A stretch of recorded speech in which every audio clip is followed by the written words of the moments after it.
अस्सलाम वालेकुम स्टूडेंट्स, उम्मीद करते हैं आप सब खैरियत से होंगे। आज हम स्टूडेंट्स इंटरनेशनल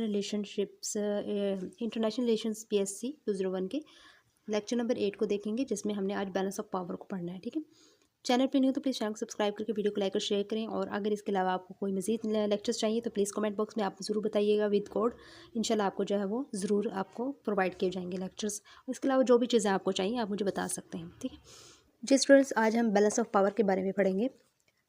सबसे पहले हमें ये पता होना चाहिए कि बैलेंस ऑफ पावर क्या होती है। देखिए, बैलेंस का मतलब से लफ्ज़ से ये जो है वाज़ह हो रहा है कि बैलेंस मतलब बराबरी, पावर मतलब ताकत का होना। अब ये कौन सी ताकत के बारे में बात हो रही है? देखिए, बैलेंस ऑफ पावर का मतलब होता है कि जब मुख्तलिफ ममालिक या ग्रुप्स अपनी ताकत, जैसे कि मिलिट्री हो गई, इकनॉमिक या पॉलिटिकली हिसाब से, ठीक है, इस तरह की ताकत को इस तरह बराबर रखते हैं वो कि कोई एक कंट्री इतनी स्ट्रॉन्ग ना हो जाए कि दूसरों पर जो है वो हैवी हो सके। यानी पावर का जो है वो बैलेंस होना इतना ज़रूरी है कि जो अमन जो है वो कायम हो और ख़तरा जो है वहाँ पर कम हो। ठीक है, जंग का ख़तरा। मिसाल के तौर पर यूरोप में 19th सेंचुरी में जो है balance of power system use किया गया था, ताकि कोई एक कंट्री पूरे यूरोप पर जो है वो कब्ज़ा ना कर ले। ठीक है, तो ये यानी ताकत का जो है वो तवाज़ुन रखना बैलेंस ऑफ पावर कहलाता है। Definitions of balance of power है, इसके अपने इक्विलिब्रियम ऑफ पावर और बैलेंस ऑफ पावर दोनों एक ही चीज़ है। तो ये आपने इसकी डेफिनेशन अच्छे से कर लेनी है, क्योंकि ये क्विज़ में भी आ सकती है आपके, और शॉर्ट क्वेश्चन में पूछी जा सकती है। देन हमारे पास आ जाता है balance of power from a historical perspective. ठीक है, तो अब हमें जो है वो कुछ हिस्ट्री बताएंगे बैलेंस ऑफ पावर की यहाँ पर। अब सबसे पहले इन्होंने बताया कि हमें हमारे पास जो है 1648 यानी 1648 में पीस ऑफ वेस्ट फैलिया हुआ था। ठीक है, पीस ऑफ वेस्ट फैलिया के बाद यूरोप में मॉडर्न नेशन जो है वो स्टेट सिस्टम शुरू हुआ था। अब इस पीरियड में क्या हुआ था, ये जो पीरियड था हमारा 1648 से लेकर 1789 तक जारी रहा था, और इस पीरियड को golden age of classical balance of power कहा जाता है। ठीक है, आपने ये चीज़ याद रखनी है कि golden age of classical balance power का जो टाइम पीरियड था वो क्या था, 1648 से 1789 तक था।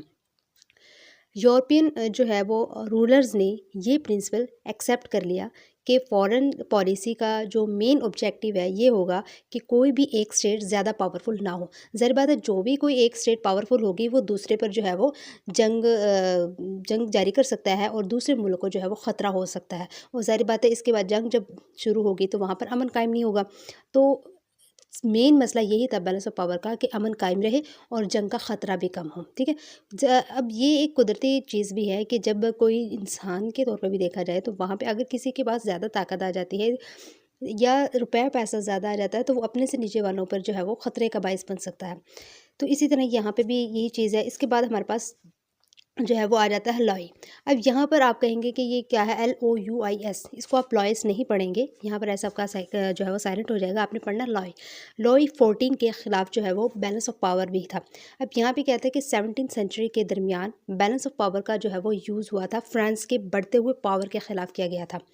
ये याद रखना है कि किसके ख़िलाफ़ हुआ था। फ्रांस जब पावरफुल होने लगा था, उसके ख़िलाफ़ बैलेंस ऑफ पावर जो है वो 17th सेंचुरी के दरमियान में हुआ था।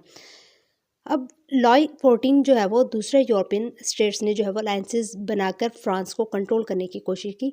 ये जो है वो बैलेंस ऑफ पावर का प्रैक्टिकल एग्जाम था। जो सबसे पहले जो इन्होंने प्रैक्टिकल एग्जाम किया था वो जो है वो फ्रांस के ख़िलाफ़ किया था, क्योंकि फ्रांस में जो है वो क्या नाम है, उसकी जो है पावर जो है वो ज़्यादा बढ़ रही थी। तो फिर दूसरे ममालिक ने क्या किया था, यूरोपियन स्टेट्स ने, इन्होंने जो है वो अलायंसेस जो है वो बनाई, और फ्रांस को ताकि कंट्रोल किया जा सके। और ये कब हुआ था, 17th सेंचुरी के दरमियान में हुआ था। ठीक है, और ये पहला जो है वो इसका बैलेंस ऑफ पावर का प्रैक्टिकल था। इसके बाद जो है स्टूडेंट्स 18 एंड 19th सेंचुरी में हमारे पास एक ब्रिटिश पॉलिसी भी बनाई गई थी। ब्रिटेन का जो है वो मेन फॉरेन पॉलिसी गोल था, ठीक है, यूरोप में बैलेंस मेंटेन करना था। ब्रिटेन किसी भी उस स्टेट के ख़िलाफ़ जो है वो सपोर्ट देता था जो ज़्यादा पावरफुल हो जाता था। ठीक है, जो ज़्यादा पावरफुल हो जाता था, ब्रिटेन क्या करते थे, उस स्टेट के ख़िलाफ़ जो है वो सपोर्ट देता था।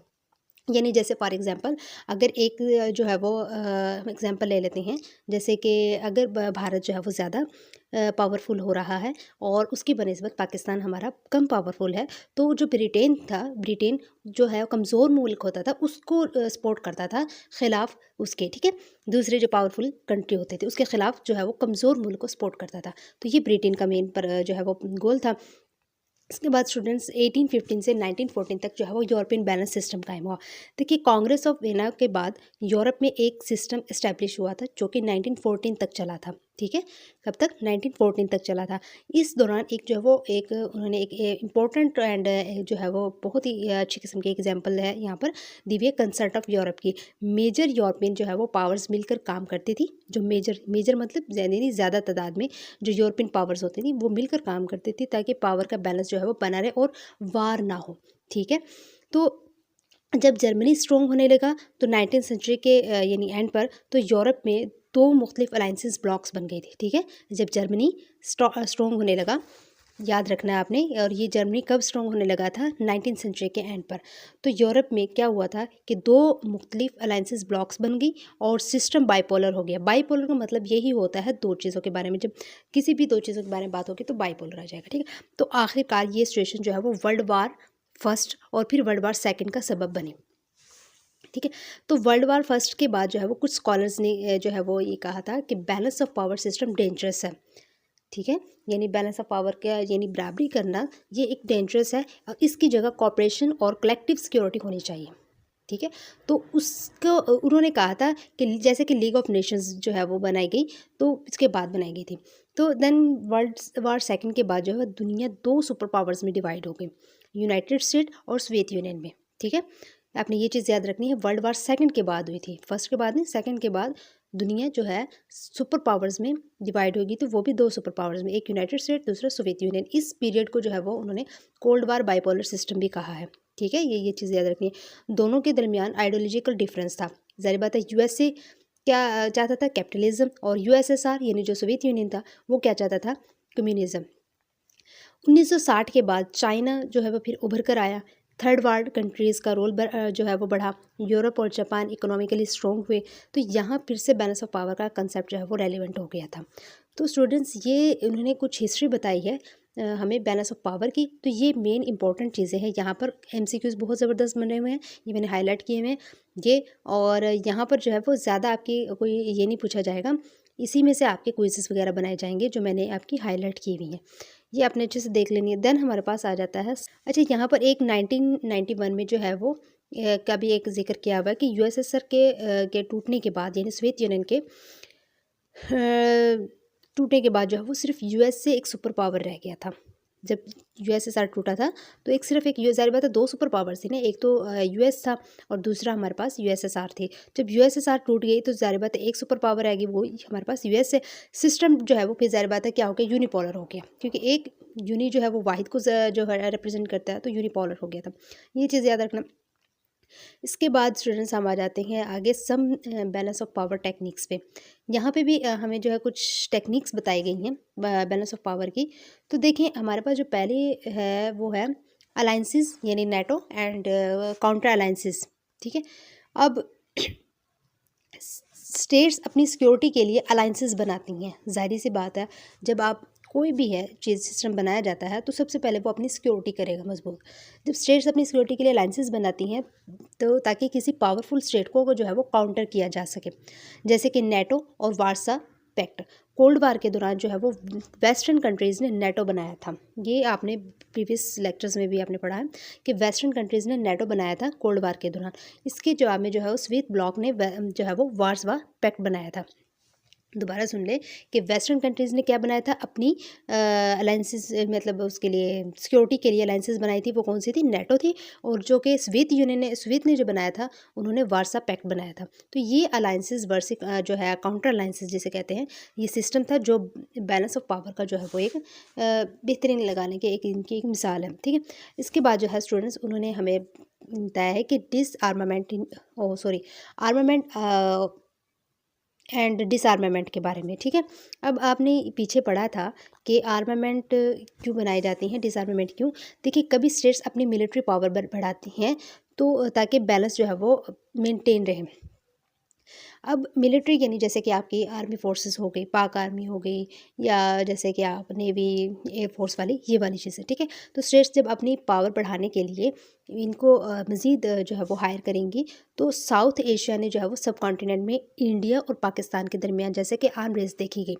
ठीक है। साउथ एशिया की बात की जाए तो इनमें जो है वो इंडिया और पाकिस्तान के दरमियान आर्म्स रेस देखी गई, खासकर न्यूक्लियर वेपन्स के बाद। ठीक है, जब न्यूक्लियर वेपन्स के बाद जो है वो इंडिया में भी अपनी मिलिट्री बढ़ाई गई और पाकिस्तान में भी अपनी मिलिट्री, पाकिस्तान ने भी अपनी मिलिट्री को जो है वो मज़ीद मजबूत किया। तो दोनों कंट्रीज़ अपनी डिफेंस कैपेबिलिटी जो है वो बढ़ाती रही ताकि दूसरा ज़्यादा पावरफुल ना हो जाए। अब क्योंकि पाकिस्तान और भारत की जो है वो जंग पूरी दुनिया में एक फेमस है, तो दोनों आपस में एक दूसरे के दुश्मन हैं। तो यहाँ पर इंडिया अपनी ज़्यादा जो है वो आर्मी को बढ़ाता है ताकि जो है वो अगर पाकिस्तान की तरफ से उनको कोई ख़तरा हो तो वो अपने आप को जो है वो सेव कर सके। इसी तरह पाकिस्तान ने अपनी जो है मिलिट्री को मजबूत किया है। तो दोनों कंट्रीज़ अपनी डिफेंस कैपेबिलिटी जो है वो बढ़ाती रही ताकि दूसरा ज़्यादा पावरफुल ना हो जाए। ये भी जो है वो बैलेंस ऑफ पावर का एक हिस्सा है। ठीक है, इसके बाद डिसआर्मामेंट में क्या होता है कि कभी कभी जो है वो पावर का बैलेंस मेंटेन करने के लिए वेपन्स कम करने के एग्रीमेंट्स भी किए जाते हैं। जब आप, ज़ाहिर बात है, आप मिलिट्री बढ़ाने के लिए चीज़ें करते हैं, यानी बैलेंस ऑफ पावर करने के लिए कभी कभी जो है वो इन चीज़ों को भी करना पड़ता है कि आपको कम भी करने पड़ते हैं। अब देखें, एक बहुत ज़्यादा स्ट्रॉन्ग कंट्री है और दूसरा जो है बहुत ज़्यादा कमज़ोर कंट्री है, तो उसको अगर बेशक से वो दोनों दुश्मन हैं तो बराबर दोनों को करने के लिए क्या करेगा, जो स्ट्रॉन्ग होगा वो अपने थोड़े बहुत जो वेपन्स कम भी करेगा ताकि जो है वो इनका बैलेंस ऑफ पावर हो जाए।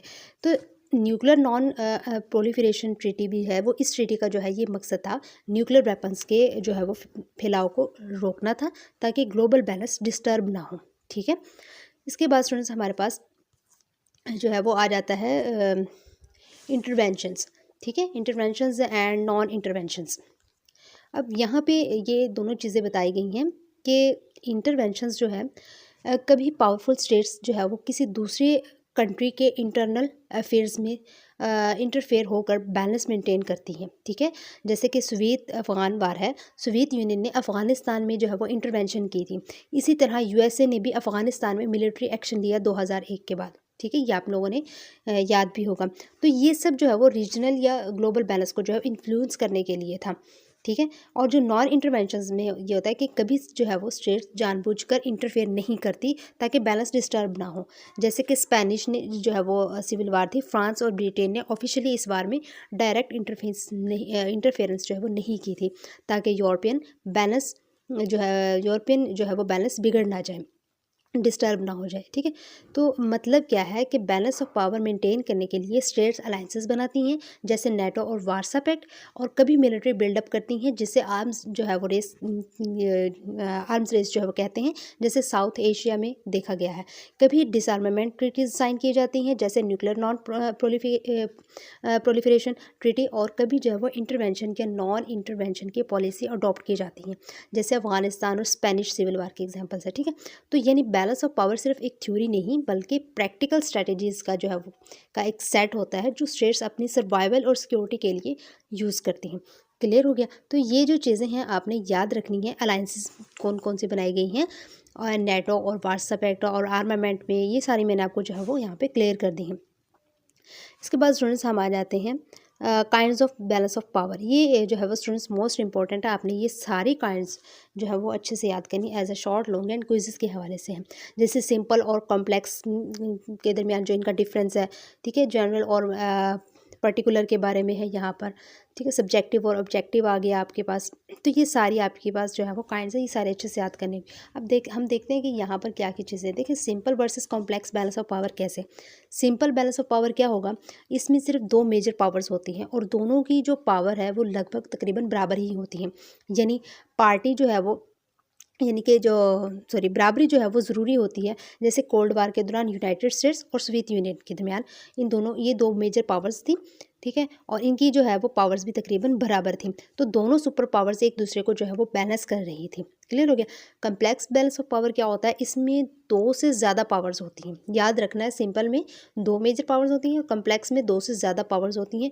बैलेंस सिर्फ डायरेक्ट कंपैरिजन से नहीं होता बल्कि अलाइंसेस और एक्स्ट्रा सोर्सेज से जो है वो अचीव होता है। सो 19th सेंचुरी यूरोप जो है में इसका जो है वो ये 19th सेंचुरी जो कि यूरोप की जो उन्होंने पीछे हमने पढ़ा है, उसमें इसकी ही एक हम एग्जांपल ले लेते हैं जहाँ पर मल्टीपल स्टेट्स जो है मिलकर बैलेंस क्रिएट करती थी। ठीक है, अभी हमने रिसेंटली पढ़ा है। तो इसके बाद जो है वो स्टूडेंट से general versus particular balance of power आ जाता है कि जनरल में क्या होता है, इस सिचुएशन में कोई एक स्टेट डोमिनेंट या जो है वो प्रिपोंडेरेंट नहीं होती। पावर ब्रॉडली जो है वो डिस्ट्रीब्यूट होती हैं। ये जो है वो ज़्यादा स्टेबल सिस्टम होता है, ठीक है, जनरल बैलेंस ऑफ पावर में। और जबकि पर्टिकुलर में क्या होता है कि इसमें किसी रीजन में एक स्टेट डोमिनेंट हो सकती है लेकिन ग्लोबली बैलेंस एग्जिस्ट करता है। जैसे कि एक कंट्री अपने रीजन में स्ट्रॉन्ग हो सकती है लेकिन ग्लोबल लेवल पर दूसरी पावर्स उसे बैलेंस कर देती हैं, ठीक है।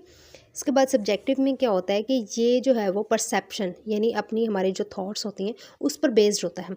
अगर स्टेट्स को लगता है कि बैलेंस है तो वो बैलेंस मान लेती हैं, लेकिन ये जो है होता है कि फ्रेजिल होता है क्योंकि असल कैपेबिलिटी जो है वो डिफरेंट हो सकती है। ऑब्जेक्टिव में क्या होता है कि ये एक्चुअल मिलिट्री, इकोनॉमिक और टेक्नोलॉजिकल स्ट्रेंथ पर बेस्ड होती है, ठीक है। ये याद रखना, सब्जेक्टिव में परसेप्शन यानी थॉट्स पर बेस्ड होता है, बट ऑब्जेक्टिव में क्या होता है मिलिट्री, इकोनॉमिक और टेक्नोलॉजिकल स्ट्रेंथ पर ये बेस्ड होती है। इस टाइप का बैलेंस जो है ज़्यादा स्टेबल और रियल होता है। इसके बाद स्टूडेंट्स हमारे पास आ जाता है फोर्टुइटस बैलेंस ऑफ पावर, ठीक है। ये नेचुरली या एक्सीडेंटली क्रिएट हो जाता है, किसी स्पेसिफिक पॉलिसी का जो है वो ये रिजल्ट नहीं होता। इसमें कोई जो है वो पॉलिसी क्रिएट नहीं हुई होती, बस ये नेचुरली हो जाता है, ये एक्सीडेंटली लगा लें। जब दो स्टेट्स जो है वो कोइंसिडेंटली इक्वल स्ट्रेंथ की हो जाएं तो वो हमारे पास फोर्टुइटस बैलेंस ऑफ पावर हो जाता है, ठीक है। इसके बाद कंट्राइव्ड बैलेंस ऑफ पावर क्या होता है, ये जो है वो डेलिब्रेट पॉलिसीज का रिजल्ट होता है। जैसे कि स्टेट्स जो है वो कॉन्शियसली अलायंसेस बनाती हैं, आर्म्स रेस करती हैं, ट्रीटीज साइन करती हैं ताकि बैलेंस मेंटेन हो। कोल्ड वार पीरियड एक जो है वो कंट्राइव जो है वो बैलेंस का जो है एक अहम एग्जाम्पल है इसकी भी, ठीक है। मतलब बैलेंस ऑफ पावर की जो है मुख्तलिफ टाइप्स होती हैं, याद रखना है। सिंपल बैलेंस ऑफ पावर में दो पावर्स होती हैं जबकि कॉम्प्लेक्स में मल्टीपल पावर्स होती हैं। जनरल में कोई डोमिनेंट पावर नहीं होती जबकि particular balance of power regional dominance को जो है वो मतलब अलाउ करता है, ठीक है। और सब्जेक्टिव ज़ाहिर बात है परसेप्शन पर बेस्ड होती है और ऑब्जेक्टिव जो है वो एक्चुअल कैपेबिलिटीज़ पर, ठीक है। और फोर्टिस बैलेंस जो है वो नेचुरली डेवलप हो जाता है जबकि कंट्राइव्ड बैलेंस जो है वो डेलिब्रेट पॉलिसीज़ का रिजल्ट होती है। तो ये सारी जो क्लासिफिकेशंस हैं एग्जाम के लिए बहुत इंपॉर्टेंट है क्योंकि ये जो है वो थ्योरी को क्लियर जो है वो आपको समझने में भी मदद देती हैं और मोस्ट इंपॉर्टेंट भी है, ठीक है। स्टूडेंट्स इसके बाद हमारे पास आ जाती है रेलिवेंट वोकैबुलरी। इसमें आपको पता ही है ये सारी चीज़ें आपने याद करनी होती हैं, ये आप याद कर लीजिएगा। इंशाल्लाह कंप्लीट हो गई लेक्चर, इंशाल्लाह मिलते हैं नेक्स्ट लेक्चर में, तब तक इजाज़त दीजिएगा। Thank you so much and Allah हाफिज़।